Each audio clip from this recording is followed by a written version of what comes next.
Hari Om Tat Sat. Om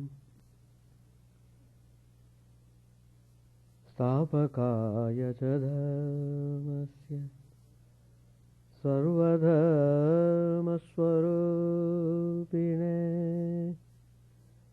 Stapakaya cha dharmasya sarvadharmaswarupine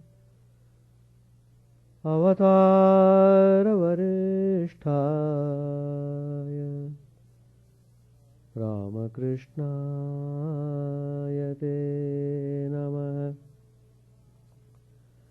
Asato Ma Sadgamaya Tamaso Ma Jyotirgamaya Mrityormamritangamaya Om Shanti Shanti Shanti. Let us offer our salutations to Sri Ramakrishna, the embodiment of all religions, the Supreme God Incarnate, who established spirituality in the modern world. Let us pray to Him to lead us from the unreal to the real, to lead us from the darkness of ignorance to the light of knowledge, to lead us from death to immortality. We have been studying gospel class. I have been taking some of the ideas from the gospel and giving comments on Sri Ramakrishna's spiritual ideas.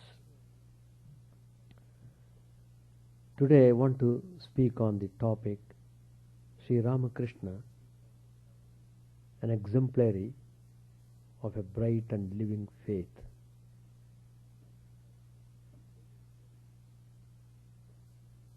Faith is the foundation of spiritual life.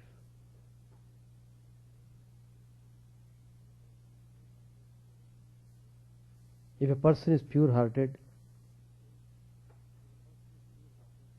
the faith manifests in full measure in such a pure person.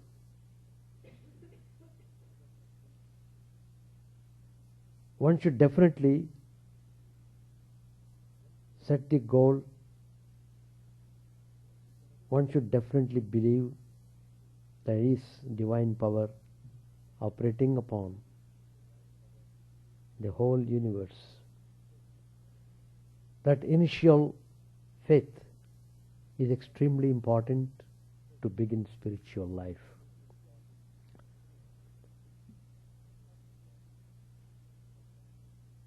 What we see modern times,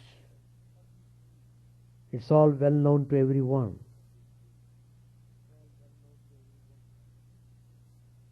That is, man becoming more and more restless. Restless for various reasons. Restless for wealth and power. Restless for acquisition of wealth and domination over others. Restless because he is tremendously desiring to enjoy the pleasures of the world. He is always on the lookout for novel ways and fresh fields of enjoyment. In this mad pursuit of enjoyment, he is ever on the march, ever restless. Consequently, he is never happy and he is never peaceful. Even good and sound sleep has become a luxury and a memory for many. Man is on the verge of a mental breakdown. What has gone wrong with him? He has become a problem to himself. He has put the cart before the horse. He has forgotten himself. He has neglected the primary part of himself, that is the soul. And he is fattening the animal in him. He is fostering the brute in him. The present restlessness we see throughout the world today is a natural consequence of this wrong approach. How to arrest the rot?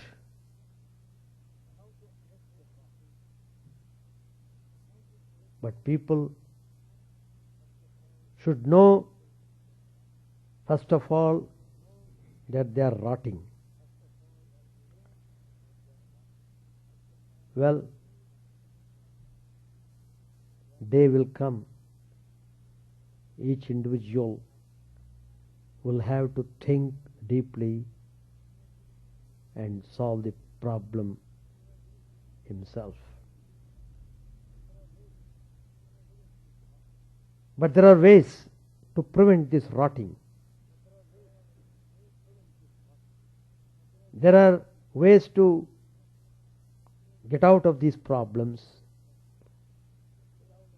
and to establish oneself in peace. It is possible, but one has to struggle sincerely with tremendous faith in the presence of God.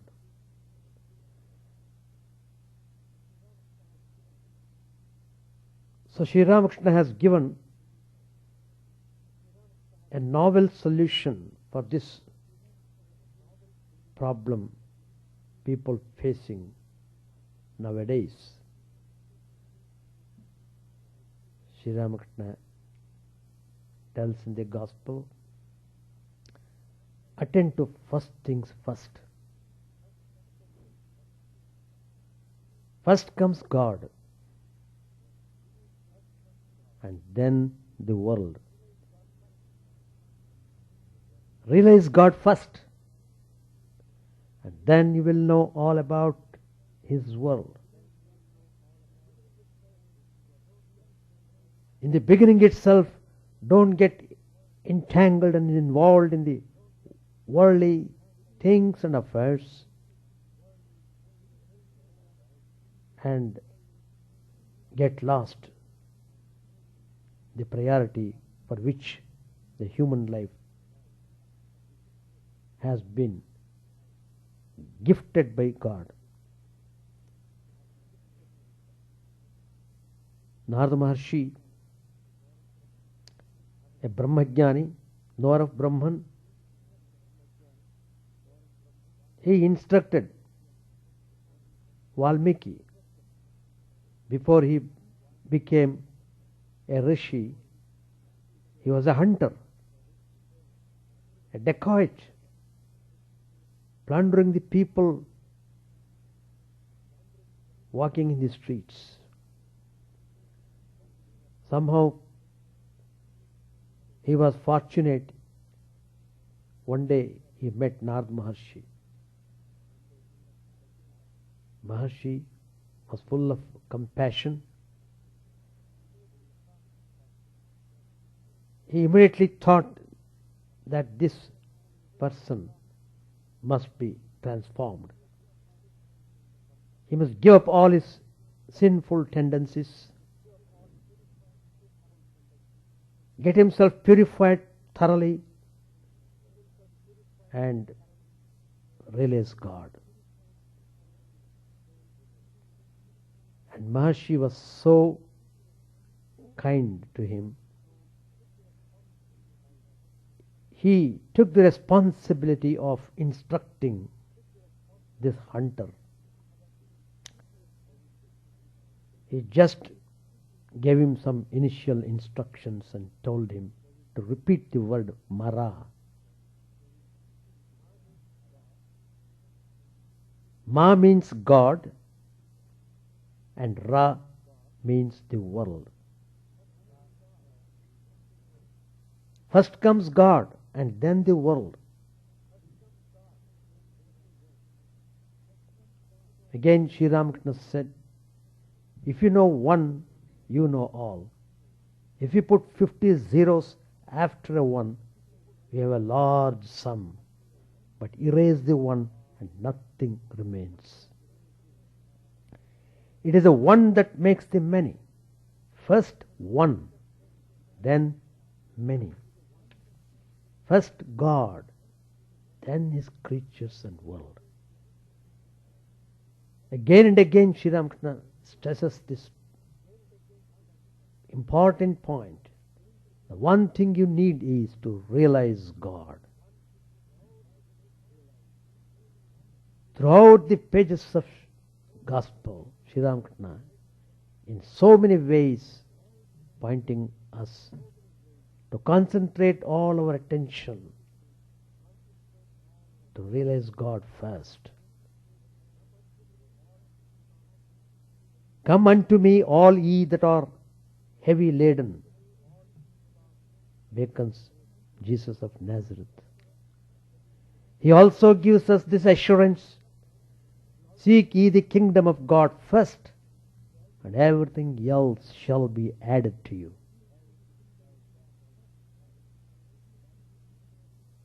Lord Krishna says in the Bhagavad Gita, worldly life is ephemeral and miserable. And hence come unto me. Anityam asukam lokam imam prapya bhajasvamam. Come and adore me. I will save you from all dangers, from all restlessness. I will give a boon of permanent peace. When man heeds this call of the divine, he has taken the first step to the right path. That will ultimately lead him to the peace that passeth all understanding. Saints and sages of all climes and countries, and of all times, are the lighthouses on this path of the soul. Herein lies the significance of Sri Ramakrishna's most fascinating life for modern man. Sri Ramakrishna is the brightest luminary of the spiritual firmament of the present day world. He points out to us the heaven of peace and refuge which we are to reach, and his life provides the chart and compass whereby we may ply the ship of our lives on the waters of the world. Mahatma Gandhiji says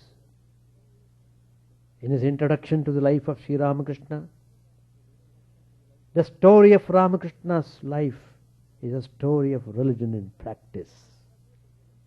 His life enables us to see God face to face. No one can read the story of his life without being convinced that God alone is real and that all else is an illusion. Sri Ramakrishna was a living embodiment of godliness. His sayings are not those of a mere learned man, but they are pages from the book of life. They are revelations of his own experiences. They therefore leave on the reader an impression which he can't resist. In this age of skepticism, Sri Ramakrishna presents an example of a bright and living faith. which gives solace to thousands of men and women who would otherwise have remained without spiritual light. Yes, Gandhiji has unerringly placed his finger on the most vitally significant aspect of Sri Ramakrishna's life and teachings. But for Sri Ramakrishna, the modern world would have gone headlong into materialism and maddening darkness. Sri Ramakrishna has brought light to us. He has revived religion and revealed God to man. And that is his fantastic message. And that is his greatest contribution to the world. How did he do this? If you just dwell upon Sri Ramakrishna's life, you'll be thrilled to read the incidents and anecdotes in Sri Ramakrishna's life. Sri Ramakrishna, in his boyhood days, he was brought to Calcutta for education by his elder brother Ramkumar. But Sri Ramakrishna had no interest in studies. That means he had absolutely no interest in the secular studies. Ramkumar took him to task for his indifference to education. The boy replied, "Brother, what's the use of an education which fetches only a bunch of bananas and a liter of rice? I don't have any use for it. I want that education by which I will be able to see God." Poor Ramkumar might not have grasped the significance of this reply. With this assertion of his position started that phenomenal process which culminated in the transformation of this village lad into the God-man of Dakshineshwar. It's very interesting and significant that when all the world is mad after book learning, this child of light and would-be world teacher should have set his face strongly against all such things as book learning. The search in the Upanishads is for that by knowing which everything else becomes known. The soul is pure knowledge and is the source of all other knowledge. Once the soul is realized, there remains nothing more to be known. The Upanishadic rishis had discovered this truth through direct experience, and it was for the rediscovery and restatement of this eternal truth that the divine had assumed a human form in the person of Sri Ramakrishna. It was therefore only right and proper that Sri Ramakrishna should have had no truck with any formal schooling. The Gospel of Sri Ramakrishna provides irrefutable proof that this unlettered child of light had drunk deep of the fount of divine wisdom, for the Gospel is the modern Veda, and his life is a proof of the validity of the Vedas. The spiritual story of Sri Ramakrishna's life starts at the Kali temple at Dakshineshwar. He took up the worship of Kali at the earnest request of the temple authorities. He was no ordinary worshipper. He wanted to know if there was any reality behind the image, whether the deity deigned to accept man's worship, or whether the worship was all a make-believe, a mere meaningless ritual. How to know and whom to ask? Sri Ramakrishna asked the goddess herself, O Mother, art thou true? Art thou living? If so, vouchsafe thy benign vision unto me. There was no response from the image. Sri Ramakrishna implored and importuned, prayed and wept, all to no purpose. Days and months passed in this wise. In the evening, when the bells rang for the Vesper service, Sri Ramakrishna would fall down on the paved courtyard of the temple, and rubbing his face against the bricks, he would wail, O Mother, another day of the short life has gone in vain, and I have not seen thee. People around him thought he had gone out of his mind. But Sri Ramakrishna took no notice of their presence or opinion. One day, while he was standing before the image of Kali, he felt that a life which had not given him the grace of the mother was not worth preserving. And so, all on a sudden, he snatched the Kali's sword and was about to cut his throat with it, when lo and behold, Sri Ramakrishna was engulfed in a sea of brilliant bliss, in the center of which there stood the Divine Mother with a benign smile, and Sri Ramakrishna lost consciousness. His cry to the mother had been heard. The child had at last found its mother. In later years, when devotees came and asked him how to realize God, Sri Ramakrishna would say, cry to the mother with a yearning heart. Force your demands on her. When she finds you want her and her alone, then she can no longer remain away from you. She will show herself to you. Yes, he had stormed the citadel of God by the force of his earnestness of purpose. And so he knew that that was the sure way to the throne of the mother. Here, the first phase of this spiritual phenomenon ended and the second started. So far, he had no guide. He had had no guide.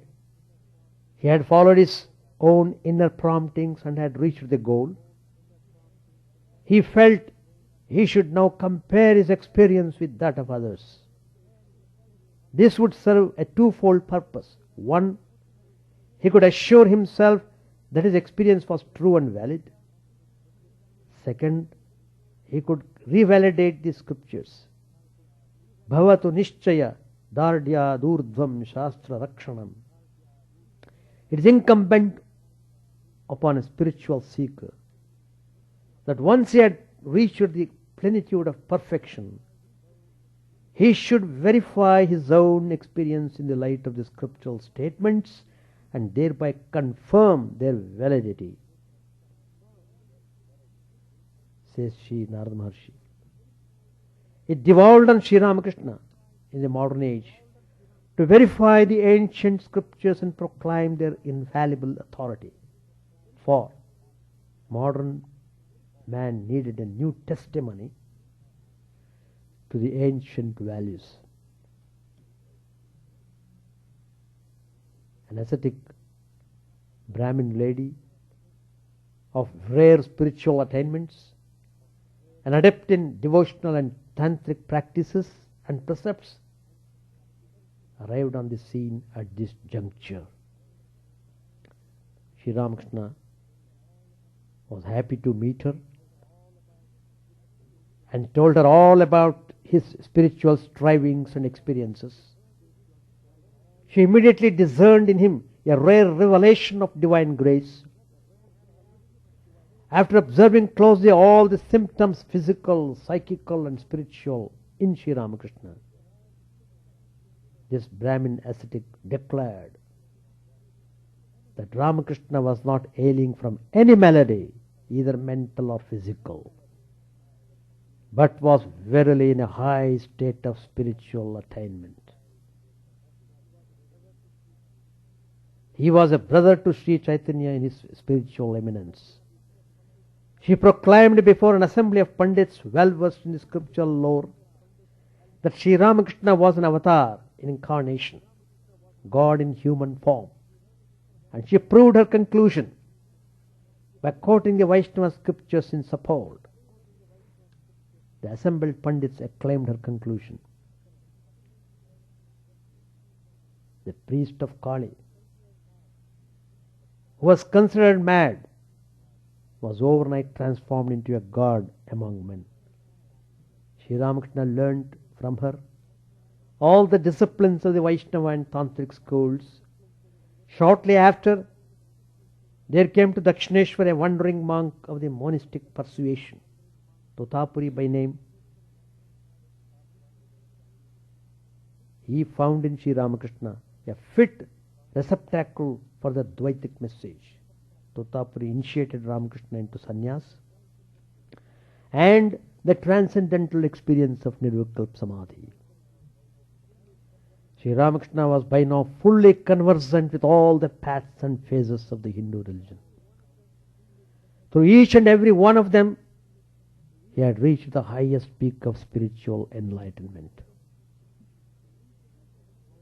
Sri Ramakrishna was an explorer on the high seas of spirituality.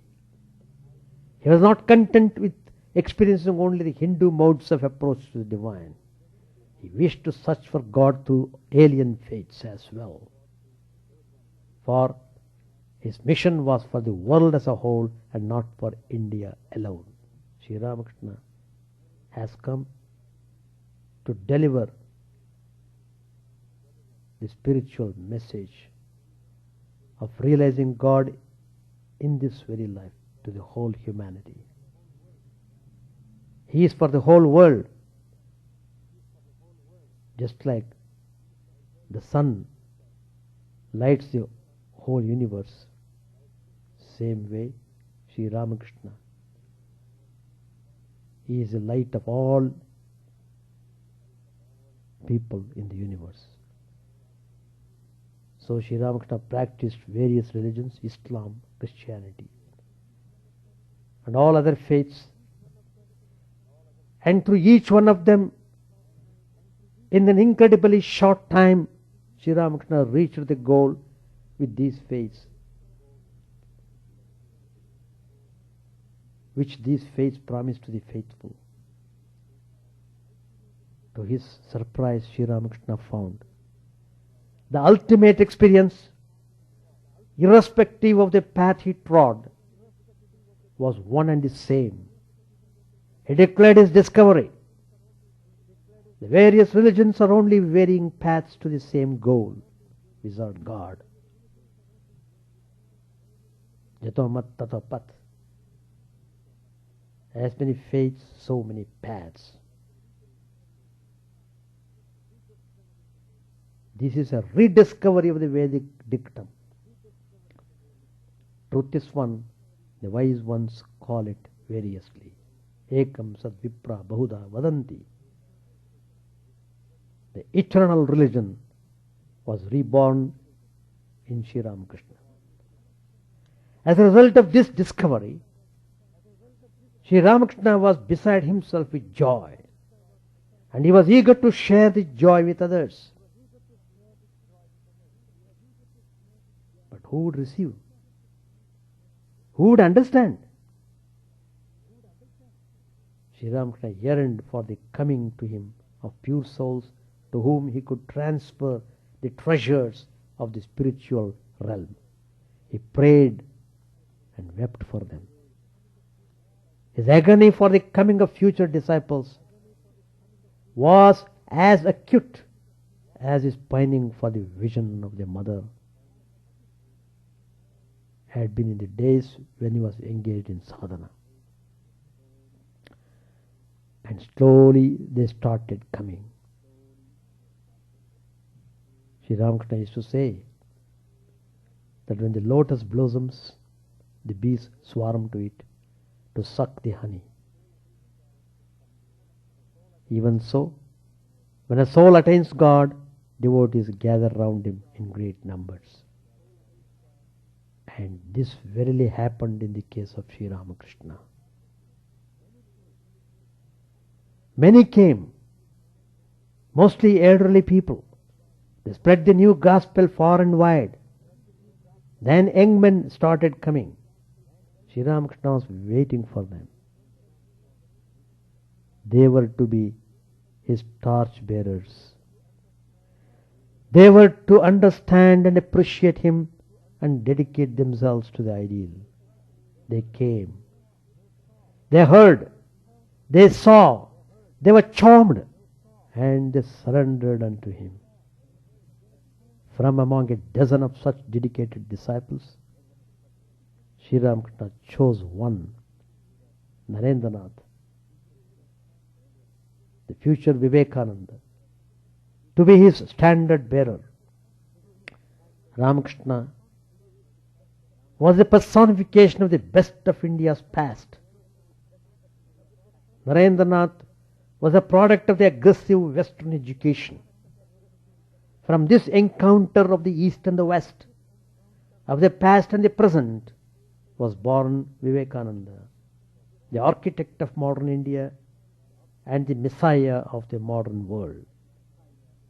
Vivekananda broadcast the message of India, which Sri Ramakrishna had rediscovered and revivified to the world at large through the forum of the Parliament of Religions at Chicago.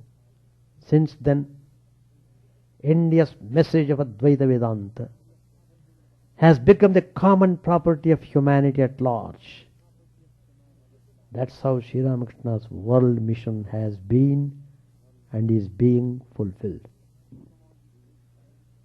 From among his lay disciples, Sri Ramakrishna chose one to be his biographer, Yam Astamahashay, recorder of the Gospel of Sri Ramakrishna.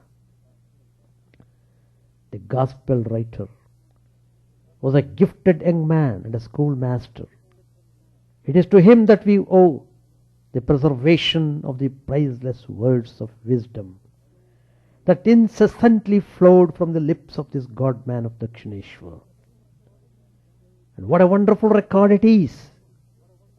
It is drama, it is poetry, it is wisdom, it is wit, it is story, it is history, it is the Gita, it is the Bible, it is verily the Veda of the future. Gospel. Deriving his inspiration from Sri Ramakrishna, Swami Vivekananda founded the Ramakrishna order to carry on the Master's message. The Ramakrishna order ministers to man at all levels, physical, mental and spiritual. Hospitals, dispensaries and relief operations nurse the physically sick and suffering. Schools, libraries, publications and discourses nourish the mind of man. Shrines, pujas, celebrations and retreats illuminate the soul. All this service is done not as philanthropy, but as the service of God in and through man. And therefore, it becomes a spiritual discipline to the doer and a blessing to the recipient. It is applied with Advaita. Thus, in modern times, the hoary, abstract Advaita philosophy has been put to a practical use and made to solve the various problems of man. And it is this philosophy of Advaita that forms the idealistic background to all the present day movements of socialism, communism and one world. whether their promoters know it or not. Swami Vivekananda, through his trumpet call, has roused humanity to its highest spiritual heritage. Men now look up and see the crowning glory of man in the Advaita philosophy. And in its center, they perceive the form of Sri Ramakrishna as a perfect personification and exponent of it in the present day. Swami Vivekananda, through his Vedantic roar, fights and conquers. Mahendranath M, with his gospel, cultivates and consolidates. And they together win the modern world for Sri Ramakrishna, that is, for God. In fine, Sri Ramakrishna has discovered God for modern man. And Swami Vivekananda's works and M's gospel show us the way to the portals of God. So, unless we make effort, unless we try to look towards ways of spiritual life, how it is possible to be in peaceful in this modern world, being constantly pulled by so many things. So, try to become wise before it is too late. That's all what I can say. Page 762.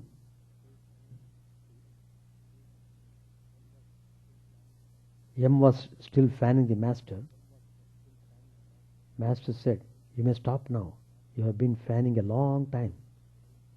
M said, "I am not tired, sir. I am not tired." Master said tenderly, "No." M taught in a school in the neighborhood. He had a little recess at 1 o'clock, during which he visited Sri Ramakrishna. It was time for him to go back to the school. He saluted the master. Master said to him, "Must you go now?" A devotee said, "School is not over yet. He came here during recess." Master said smilingly, "He is like a mother with 7 or 8 children. Day and night she is busy with her worldly duties, but now and then she makes time to serve her husband." M's school closed at 4 o'clock. He came back to Balram's house and found the master sitting in the drawing room. The devotees were arriving one by one. The younger Narain and Ram came. Narendra too was there. M saluted the master and took a seat. The ladies sent a plate of halwa for Sri Ramakrishna. Because of the sore in his throat, Sri Ramakrishna could not eat any hard food. Master said to Narendra, "Oh, that is nice stuff. Eat some, it is good. Eat some." All laughed. Dusk was coming on. Sri Ramakrishna was about to go to the house of Girish, who had arranged a festival to celebrate the master's coming.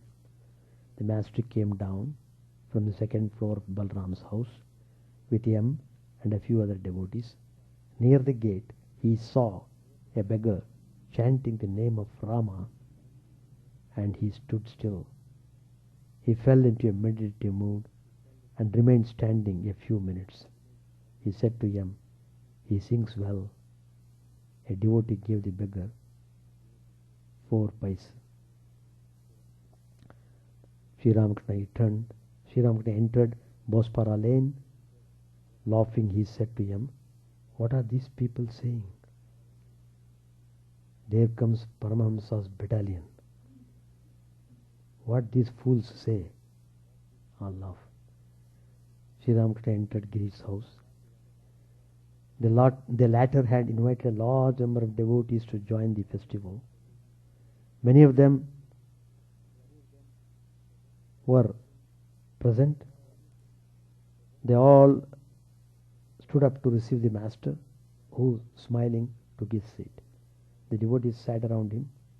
Among them were Girish, Mahimacharan, Ram, and Bhavanath, and also Babu Ram, Narendra, Jogin, the younger Naren, Chuni, Balram, M, and the other devotees who had accompanied the master from Balram's house.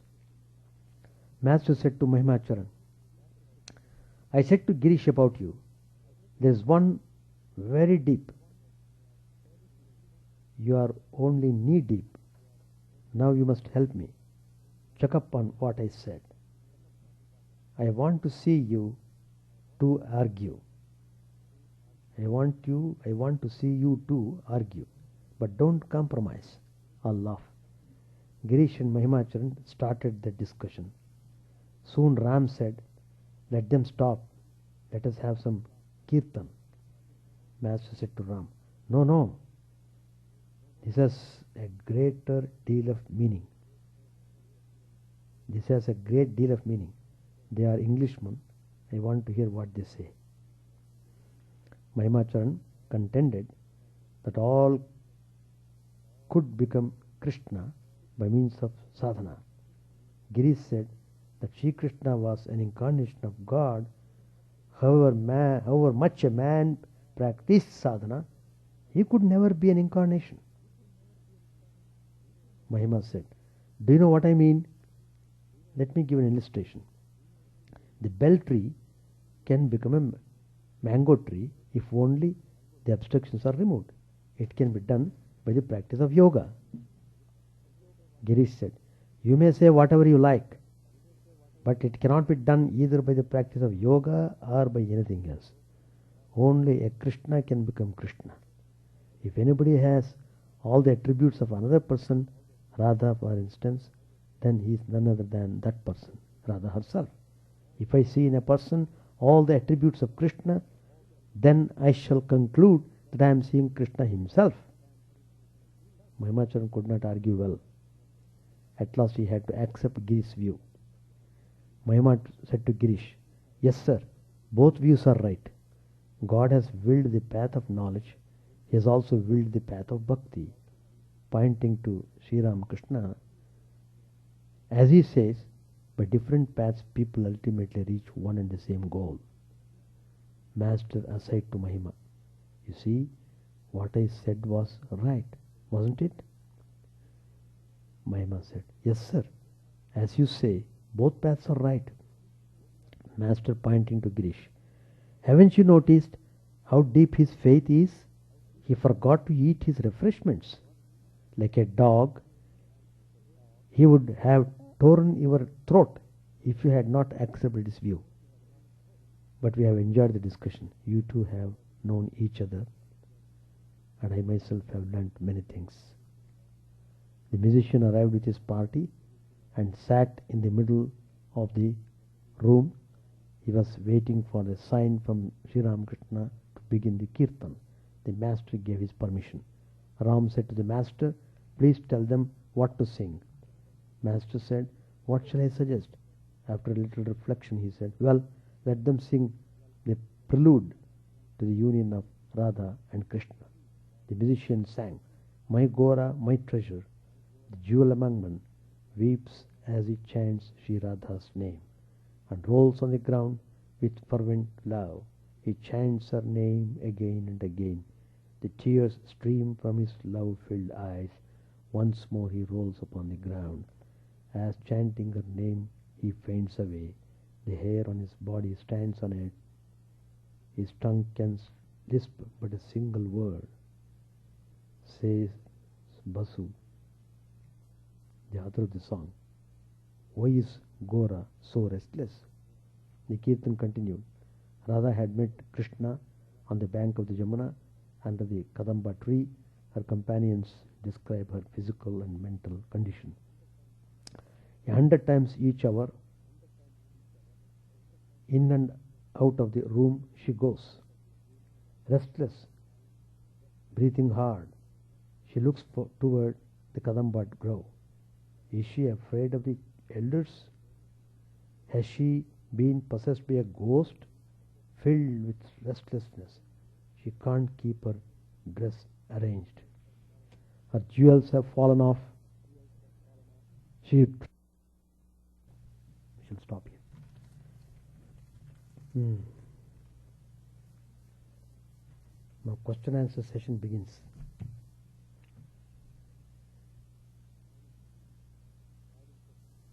Boiling questions if you have, I can see that the excess heat is removed.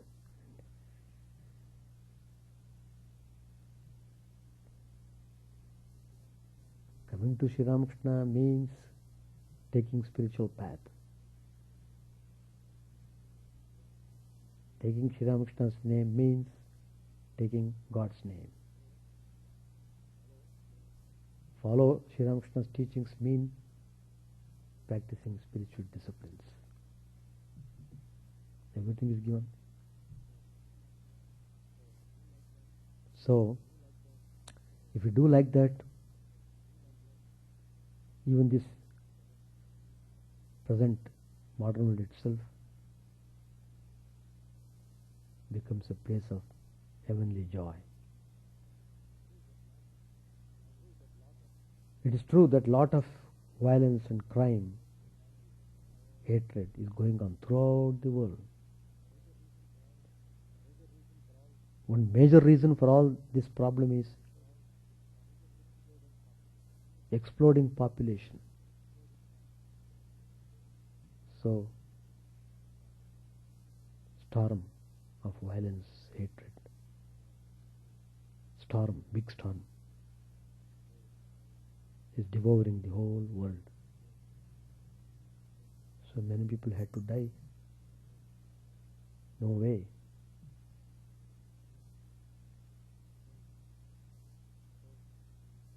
So, you have come into this world not just to live a useless life, but to live a life of worthwhile. That is, be spiritual, then your life is worth. Otherwise, the dogs also live. What is that? Dogs, animals, they also live. You also live. What difference? So, all our animal propensities must be properly controlled. It is those animal propensities that destroy the treasure of man.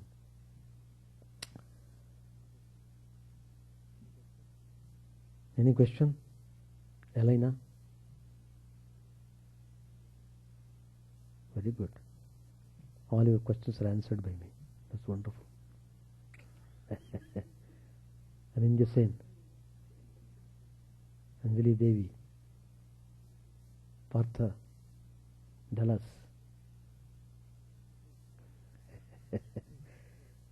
It is true, in one way your answer is correct. The answer is, there is no use of talking, you have to practice it. That's the answer. I take that message. Thank you.